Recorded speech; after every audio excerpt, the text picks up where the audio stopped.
What exactly do you think about the United Nations? It's an interesting question, isn't it? In today's more globally connected, yet also at the same time ideologically divided society, that is a question that could probably lead to a friendship just as easily as it could lead to an argument. Another thing you might have actually heard someone say while discussing geopolitics is that, oh, the UN is either useless or obsolete or something like that. It is a common thing that is said. And I'll be honest, is it even possible to be objective about this organization that has affected so many nations around the globe in both positive yet also equally negative ways? There's a variety of ways that we could even talk about this in the first place. How did it get started, anyways? Well, my friends, those are the questions that it is that we're going to be trying to determine here today. Regardless, look, we're doing our best here, and our commitment is always to try to explain the truth and history without bias as much as that can be humanly done. Oh yeah, and by the way, my friend, speaking of things going on around the world, we are once again going to be leading several group trips here this next year that I wanted to tell you all about because, oh my God, these things are actually selling really fast and I didn't anticipate it to happen so quickly. So you might want to get on it while you can. We are taking a trip this next year to Crete in Greece, where it is that we're going to be seeing some absolutely amazing ancient palaces and going on a Jeep safari. It's going to be a bunch of fun, so I recommend that you go and check that out. And then besides that, if you're more interested in like the medieval time period, we're also going to be going to Slovenia, where it is that the whole thing is going to be like castles, lakes, and wine. It's going to be just an absolute blast. So if you want to travel with me and my wife and a whole bunch of other history nerds, I highly recommend that you go and check out these trips. You can find the link down in my description and make sure to go ahead and reach out to us if you have any questions. Oh, yeah, slight interjection, but every single time I talk about all these horrible topics in the history and around the world, there's a high chance that YouTube demonetizes me. So if you want to support my channel, if you want to get some awesome merch for yourself, definitely go and check out the stuff from my description down below and what you can see linked in like YouTube for the links there. Because we actually just released a new shirt that I love, and I don't even have the sample of it right now, but it's going to be up here on the screen called Hop Latte because it's a frog. That's a hoplite, the Greek soldier. I love these things. This is like Katana all over again. Anyway, sorry for the interruption. So, with that all being said, and I know the comments are going to be kind of crazy when it is that we're going to be going and discussing this, let's get some context established here first. So, to start, then, we're going to kind of have to state the obvious here first. We're going to need to describe just who is in the United Nations in the first place. The only widely recognized sovereign entities that are not full UN member states are the Holy See, like Vatican City, and Palestine. Both of these have been granted permanent observer state status. Only a handful of countries are not member states or territories that are administered by member states. These include Taiwan, Kosovo, Western Sahara, that sort of thing. The reasons for their exclusion are based deeply in the fact that there have been disputes over the legitimacy of these places to even be called a sovereign state in the first place. It gets really messy once you get to these kinds of levels. So then, how exactly did it start? Well, on October 24th, 1945, the Charter of the United Nations was signed by its first 50 members. Having been an early fan of Woodrow Wilson's doomed League of Nations, the United Nations was Roosevelt's last great project, and he died 6 months before it ever actually became a reality. The goal initially envisioned by Roosevelt had been to develop a new international institution that could formalize common efforts to maintain global peace and security, to develop friendly international relations, to tackle economic, social, cultural, humanitarian, and public health problems worldwide. You see, Roosevelt had initially championed the League of Nations while he was a Democratic vice presidential nominee in 1920. But even the fresh faced young FDR could see the flaws in the organization, and his criticism lay mostly with one aspect of said organization: the rule of unanimity. In order to do anything, there was a rule requiring unanimity amongst all member states before the League could act, like on literally anything. This essentially allowed even just one bad faith actor to derail the efforts of the entire group. Roosevelt tried, but this was too stupid for him to bear, and he eventually withdrew his public support for the League. But he let the idea roll around in his head for the next 2 decades, and later on, you had Germany's invasion of Poland in 1939, which returned Roosevelt's focus to the question of how exactly to make collective security work. He was committed to seeing the United States play a leading role in a new international organization that would maintain world peace. In August of 1941, Roosevelt would meet with British Prime Minister Winston Churchill in Newfoundland to discuss the war. The United States was still officially neutral, but the two leaders nonetheless would issue a joint declaration outlining their vision for a post-war world. Known as the Atlantic Charter, the declaration would go and include a provision calling for peace that would enable all people to, quote, live out their lives in freedom from fear and want, end quote. Roosevelt suggested to Churchill privately that the new institution should be called the United Nations. Fast forward a little bit then, and on January 1st, 1942, just 3 weeks after Pearl Harbor, China, the Soviet Union, and nearly 24 other countries would go and adopt the, quote, common program of purposes and principles embodied, end quote, in the Atlantic Charter. From here until October 1943, the focus of the deliberations about the kind of UN that should be established would center on the founding of an international entity based on federalist principles. That means they wanted a legislative body with substantial powers to enact laws that would be binding on member states. In the Moscow Declaration of October 30th, 1943, the United Nations, China, and the Soviet Union and the UK all reiterated their commitment to form a new collective security organization. The following month, at the Tehran Conference, Roosevelt, Churchill, and Soviet leader Joseph Stalin would hone the general principles of the emerging organization. Then, at the Yalta Conference in February of 1945, Roosevelt, Churchill, and Stalin would meet again to discuss the new organization, and they agreed that the founding 5 members should each have the power to veto any action. This is where, according to how it is that you feel about FDR, he would make arguably the worst choice in his entire political career. He supported the veto being implemented into the UN Charter, which was a kind of ironic preservation, or I guess perversion, depending on how you want to say, of his younger, more idealistic views with the whole issue with the League of Nations. Except, unlike the League of Nations, not every member state would have access to this veto. Only the more influential powers at the top of the current geopolitical hierarchy. So yeah, it definitely wasn't fair, but this meant the great powers were kind of cemented in their position. On a positive note, the UN Charter did include strong protections for human rights as a core element, unlike the League of Nations, which, again, couldn't really do anything. Honestly, this concept is something that is extremely interesting to look back at 80 years later, and the draft concept of this UN Bill of Rights would also have included a method or pathway for private citizens to petition for the right to bring their grievances for the International Court of Justice, or ICJ. The ICJ was passed as one of the structural pillars of the UN, but the UN Bill of Rights was such a arguably progressive idea for the time that it would make even a blue-haired librarian from Portland say, wait, you know what? That's probably way too much for people to do. Because also, at that point, you're talking about removing sovereignty from a nation.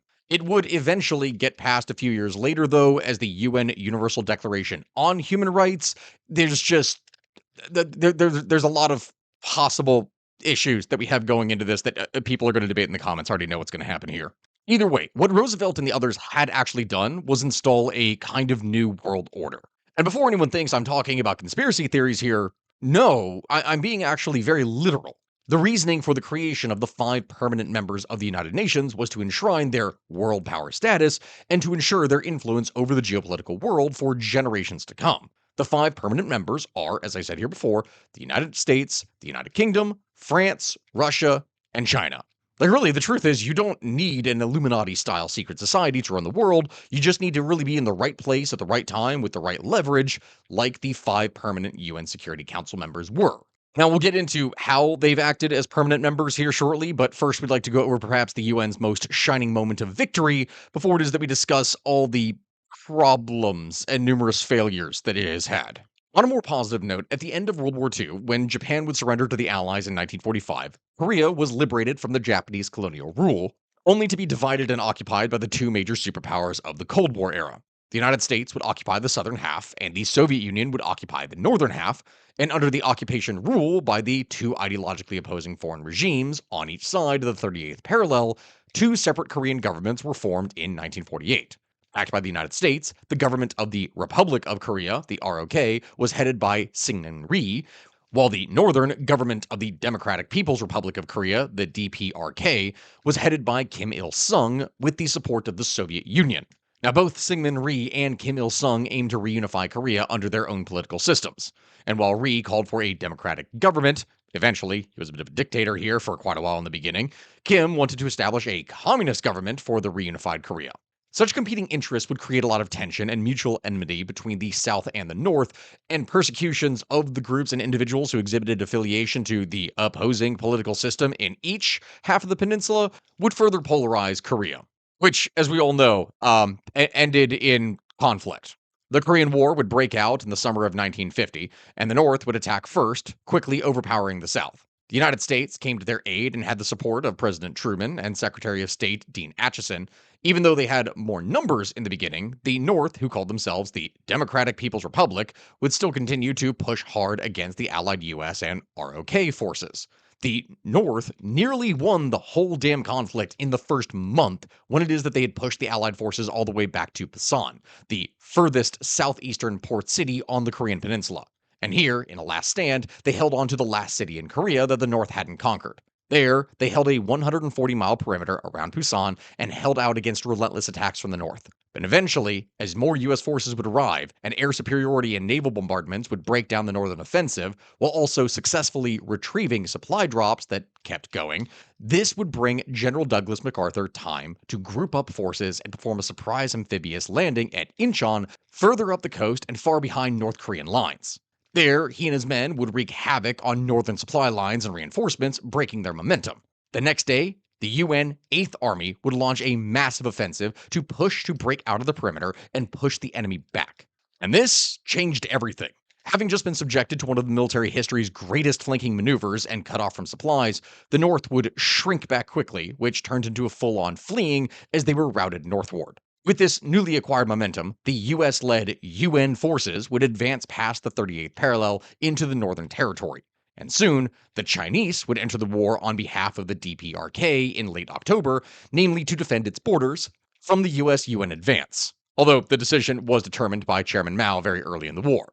However, North Korean and Chinese archival documents would confirm that Chairman Mao had decided to intervene should the DPRK face a difficult situation, since the Koreans sent their military troops in support for the Chinese Revolution, for the anti-Japanese resistance and the Chinese Civil War. Brutal fighting between the Communist China North Korea military forces and the UNC forces would then continue until the late spring of 1951, when the fighting would stalemate in terms of battle lines, which resembled the lines where the present day demilitarized zone is.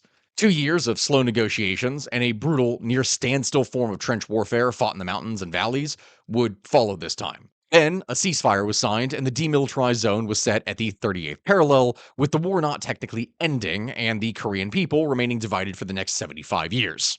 See? Great success. I'm being a little sarcastic here when it is that I say that. There were a number of successes that occurred in here, and more could have technically happened, but people wanted peace. While the United States would provide 90% of the troops, the conflict was still fought technically under the command of the UN flag. Now, this gave the United Nations near immediate legitimacy because they could point to the conflict and say that, oh, the UN intervention saved lives that would have been lost if the North had won and wiped out all the South Koreans. And that is true. This helped other countries to feel better about joining the organization because it was proven that it would come to a member nation's aid should an emergency strike. Decolonization then, in the following decades, would cause massive growth for the UN and cause the establishment of some of the UN's better ideas, like the UN Development Program, which was tasked with helping countries eliminate poverty and achieve sustainable economic growth and human development. Which that, right there, is actually something important to mention here. The UN does a lot more than just fight in member conflicts, though. They work to fight the HIV/AIDS epidemic through the World Health Organization, and UNICEF has been astonishingly effective in parts of Africa as well as Asia.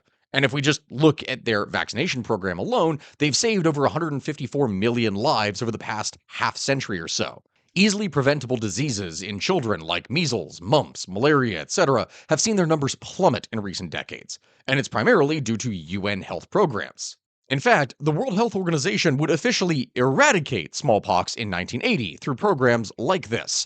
Along with that, the World Food Program is another place where the United Nations' involvement has really made a big impact. They provided life-saving food assistance to tens of millions of people in famine-stricken locations all around the globe. And as I mentioned here before with UNICEF, that has helped to save more children's lives than any other humanitarian organization ever in history by using effective low-cost solutions to try and address the biggest threats to their survival. In response to today's protracted conflicts, UNICEF also goes and intervenes on children's behalf with governments and warring parties to try and protect children, to free child soldiers, and to arrange ceasefires to allow children access to life saving healthcare as well as nutrition services. There's a lot that goes on there, and there's still others. The Food and Agriculture Organization of the UN helps farmers to reestablish production following floods, outbreaks of livestock disease, and similar emergencies. Aside from all that, with the Korean War, the UN's second greatest achievement militarily would probably be the first Gulf War in 1991. The organization would vote on various resolutions to attempt to stop Saddam Hussein from invading Kuwait, but that man was by that point completely set on mayhem and doing whatever the hell he actually wanted.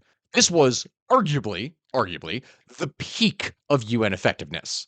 They set forth a three-part plan to stop Saddam, utilizing sanctions and economic incentives, but graduated to step three, which was basically intervening militarily and making the Iraqis get the hell out of there. This worked beautifully, and the entire conflict lasted only around 6 months, including the amassing of forces and culminating with a ground campaign so wildly disastrous for the Iraqis that it only lasted like 100 hours. And that's it. The insanely effective and utter destruction of the Iraqi Air Force is literally studied in textbooks at military schools and universities.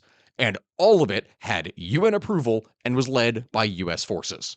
That that right there would arguably be the last major time that the UN would have a massive public relations win across the world. For example, you can see and look at some of the other areas that received UN assistance during the 1990s in the form of UN peacekeepers, and it didn't exactly work out as well as people would want. Yeah, I know. At this point, we have said some very positive things about the UN, sure, but now that pendulum, unfortunately, has to swing back in the other direction as we point out some of their more massive failures and why this situation gets so incredibly complicated.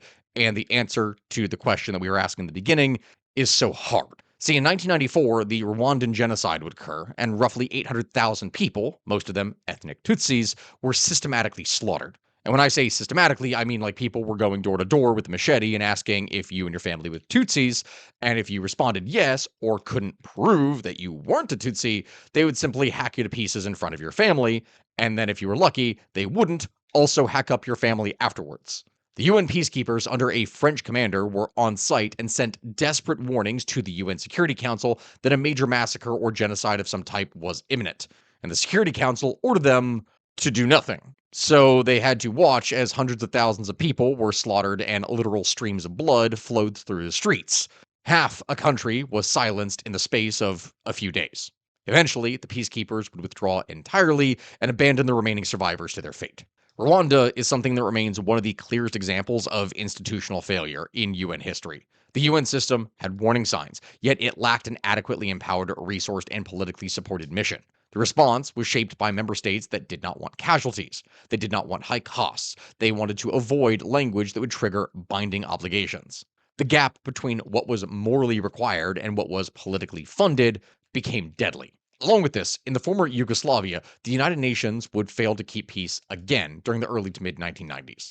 The fall of the town of Srebrenica to Bosnian Serb forces in July of 1995 would be one of the UN's greatest failures to this date, mostly because it straight up did not have to happen. See, every 6 months, the current UN peacekeepers were rotated out for a fresh unit. And at that point, currently, a unit of Dutch peacekeepers were stationed in the region and were tasked with guarding safe areas there. These were communities that refugees from the war could escape to safety and also get medical treatment.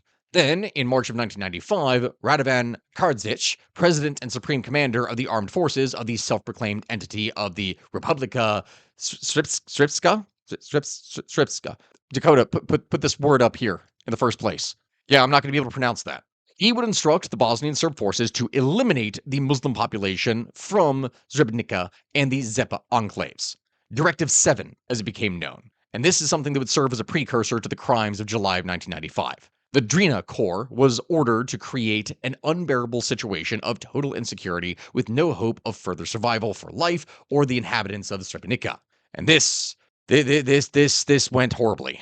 Up to 8,000 Bosnian Muslim men and boys were separated from their families, and up to 30,000 Bosnian Muslim women, children, and elderly persons were forcibly removed from the enclave. From here, thousands of Bosnian Muslims would flee to Srebrenica to seek protection within the nearby UN compound of Putakari, By morning, there were up to 30,000 Bosnian Muslims, most of which were women, children, and elderly, in the area that were surrounding the UN compound. The humanitarian situation was catastrophic. There is not enough food, water, or medication to go around. The toilet facilities are insufficient. The heat is stifling. Some women are literally giving birth here at this time. Some people are dying, while others would just off themselves or attempt to do so from the miserable conditions. And there, while all of this is happening, the 8,000 Bosnian Muslim men and boys that were captured in and around Srebrenica are detained before being transported to killing sites in the municipality of Gratanak and afterwards Zvornik. They spend the night on buses, trucks, or in makeshift detention facilities with little or no food, insufficient water, no medical treatment. Some detainees are beaten by members of the Bosnian Serb forces. Others are told to leave their bags as they will not need them any longer. There's nothing for them here. Detainees have to be escorted to and from the toilets, and as they make their way there, they are beaten with rifle butts. They then become too afraid to go to the toilet, so they start urinating wherever it is that they are. Frequently, detainees are removed by members of the Bosnian Serb forces and just never really come back. The sound of detainees groaning and screaming outside the school is constant, and at least 50 Bosnian Muslim men are killed by the Bosnian Serb forces outside the Vukardzik school and in the surrounding area. And then this kind of thing begins to happen in multiple safe areas. The soldiers leading the detainees away from the buses ask them for money and beat the detainees when they do not have any. The detainees are then told to stop and turn to face away from the soldiers, who then open fire with automatic rifles, killing them. This is simply the first of multiple killing sites, and by the time they were finished, over 8,000 Bosnian Muslim men and boys between the ages of 16 and 65 were slaughtered needlessly. The atrocities that occurred in and around Srebrenica showed really the gaps between the declarations and enforcement of any kind of peace efforts. The UN promised to keep refugees safe in the safe areas, but then when it actually came to making them safe, they couldn't gather together the authority to make any of it a reality. Safety was a goal, not an operational reality. And that, unfortunately, is just one failure. Really, there are a few issues that have damaged UN legitimacy as severely as sexual exploitation and abuse in peacekeeping contexts. The UN can set standards, train, investigate, and report things, but discipline and prosecution oftentimes depend on troop contributing countries. And this is something that creates an accountability gap that communities experience as basically impunity. What I mean by all that is that United Nations peacekeepers have historically faced severe, well documented allegations of crimes, most notably of which were sexual exploitation, sexual abuse, and human trafficking. These acts, oftentimes committed against vulnerable women and children in conflict zones like the Democratic Republic of the Congo, the DRC, and Haiti, have triggered ongoing debates over the UN's accountability. This became so common, arguably, that the UN came out with a video to show potential peacekeepers that showed little animated people driving home the point that you can't just take local people for yourself. Like, it's so crazy that they even had to make these videos. But the crazier part is that they actually helped to reduce the rate of crime, because there are some places in the world that, despite being part of the UN and wanting peace efforts, the standards of how people are treated in these places is very different from what you'd expect of many developed nations. But even when it is that we are going to describing this, that is talking about an issue that is on an individual basis, we will say. It's not necessarily as much of a structural problem. The main problem with the United Nations, though, is the UN Security Council and its permanent member vetoes. Like, it's understandable as to why it exists, but we're going to go over some of the worst UN vetoes of all time just to give you an idea of how the Security Council permanent members have abused their power consistently. Like, in 2015, the United Kingdom came up with a resolution to mark the 20th anniversary of the Srebrenica massacre that we just mentioned. This resolution recognized the ethnic cleansing of Muslim Bosniaks, a fact which was confirmed by numerous international tribunals. But Russia would use its veto power to block the motion, claiming that it was confrontational and unfairly singled out the Serbs. The people who committed the genocide with Russia's aid and support. From 2011 to 2018, both Russia and China would use their veto powers to block about a dozen separate resolutions designed to address the Syrian civil war, to implement ceasefires, and to provide humanitarian aid. Yeah, you heard that right. They wouldn't even let humanitarian aid get passed.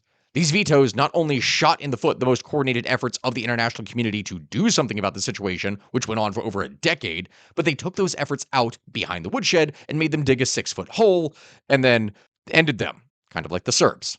This would allow the Assad regime in Syria to bomb its own civilian population and even use chemical weapons against their own people with very little repercussion. China has also used its veto power to punish about anyone in the international community who wants to officially recognize Taiwan as a political entity that exists. And mind you, when it is that I'm going and describing this, I know there's going to be a bunch of people in the comment section that says, "Oh wow, Stack, wow, you the American are talking about Russia and China a lot. You're doing this. You're forgetting everything that the others have done." No, I'm not. I just wanted to mention some of the most egregious immediate things that have happened.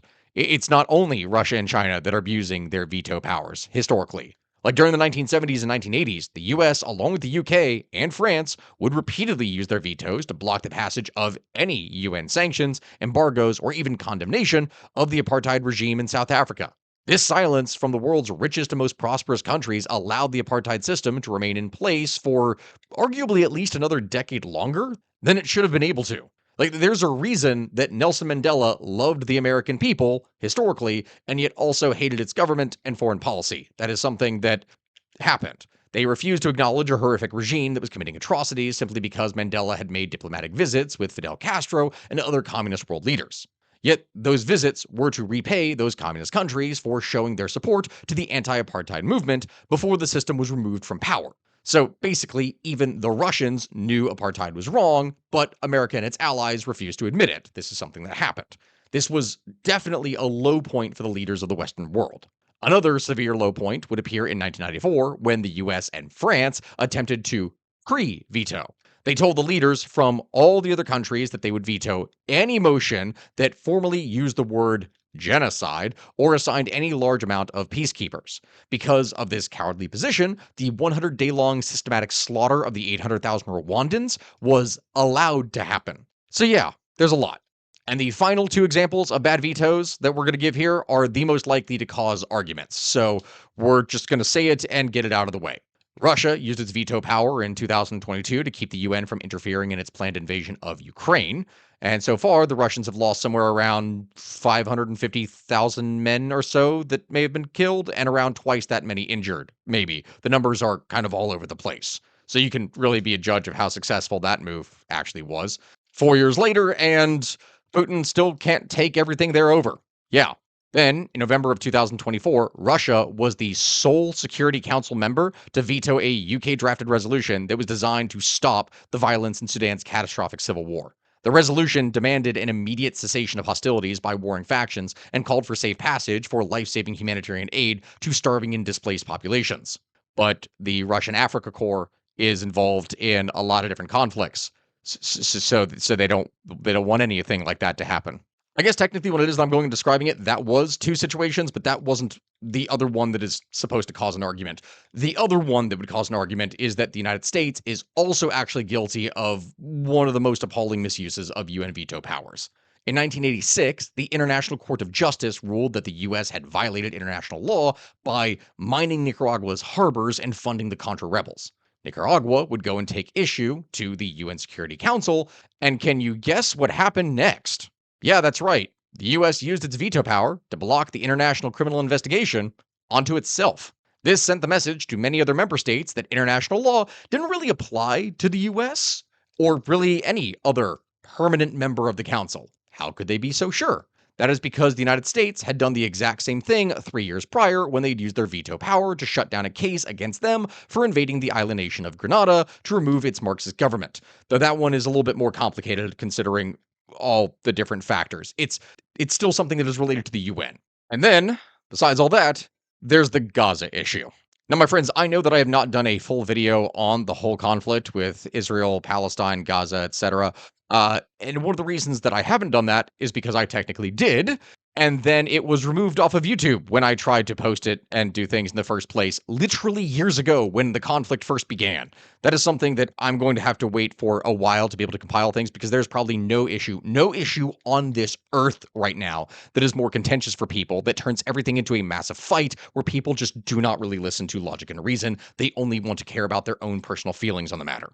As for how that is related to the UN here, though, the US has repeatedly objected to resolutions demanding an unconditional ceasefire, arguing that pausing military operations without a mandatory simultaneous release of all hostages that were held by Hamas would only embolden the militant group and prolong the conflict. The US has argued that an immediate permanent ceasefire without disarming Hamas would simply, quote, plant the seeds for the next war, end quote, as Hamas does not support a viable two-state solution. So again, this is something that, depending on how you feel about the issue, you're going to have very strong opinions in the comment section. As it stands right now, the US really remains Israel's only close ally on the Security Council, as over the decades, slightly more than half of all US UN vetoes have been deployed to, in some way, shape, or form, shield Israel from resolutions that either condemn its military actions or settlement expansions or treatment of Palestinians, etc. And it's a very complicated issue. This is not like a one-sided thing here because there's a lot more complications. While these vetoes consistently draw heavy international criticism and do somewhat isolate the US on the Council, oftentimes resulting in 14-1 votes, the US still insists its vetoes are meant to protect the framework of a negotiated, stable two-state solution. So yeah, take it however it is that you will. Really, my friends, here in the end, the purpose of the UN was to solidify the New World Order and geopolitical power structure that emerged after World War II. And arguably, from that, it really couldn't be any more successful in its objective because it did exactly that. The 5 permanent members of the UN Security Council are still the leaders of the free world. Technically not the original China, it's it's the communist China here now, even if their GDPs might now not necessarily be as big ratio-wise as they used to be. Yet some of those powers, such as the UK, France, have never really seemed less relevant, arguably, than they do now in a world that is leaning more and more towards African and Asian contributions, or especially in the case where it's the US and China primarily, and Russia is even more relegated to a secondary or even third power. The UN Security Council veto lets those 5 powers retain their geopolitical influence artificially longer than they arguably might otherwise. Now, an easy solution to criticism regarding the veto power is that you could extend the veto power to the other 10 temporary members of the Security Council as a check on the power of the permanent 5, yet that also would open up the permanent 5 to losing geopolitical power and influence, which they're not going to allow. So I wouldn't expect the UN to change the rules to which they operate anytime soon. Could they? Technically, yeah, anything is possible. Will they? Probably not. The main reason why people say the United Nations is a useless or obsolete organization is because they fail to understand why it exists in the first place. It was never designed to be a one world government type of organization to fix everything in the world. It was never designed to provide universal equality or to boost the influence and power of smaller, less influential countries. It was designed to kind of stabilize things, to ensure that the permanent 5 powers maintain their geopolitical status and influence for the foreseeable future. And for that reason, yeah, you could call it a success. If you're expecting it to be the great savior organization that has the best interests of every human on the planet in mind, then that is more so wishful thinking, as geopolitics is a very complicated issue.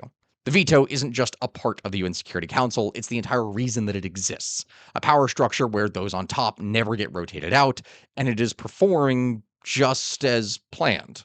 With all that being said, though, here, we should probably ask ourselves the question that brought us here in the first place. Is the United Nations obsolete or worthless? No, no, it's not. And for anyone who says that is way too black and white. The humanitarian aid and preventative healthcare programs that they provide are worth the organization existing in the first place and have saved hundreds of millions of lives. Without it, so many other more horrible things would happen. They're absolutely worthwhile. The Security Council? That arguably in today's day and age seems a bit more worthless if you're not, one of the permanent 5 members who probably see their status as the only reason they are part of the organization in the first place. It is a framework to preserve relevance on the global stage. Do those at the top still deserve to be there? Or should we recreate a new version of the United Nations that works on a more fair basis? These questions are things that can only really be answered with time, but I'm not going to give you that answer now because it's going to depend on how exactly it is you feel. But we will be here to give you an update when it is that occurs, and we will describe and tell you exactly how it is that it happened. Thank you, my friends, for watching. I will see you all here next time, and goodbye.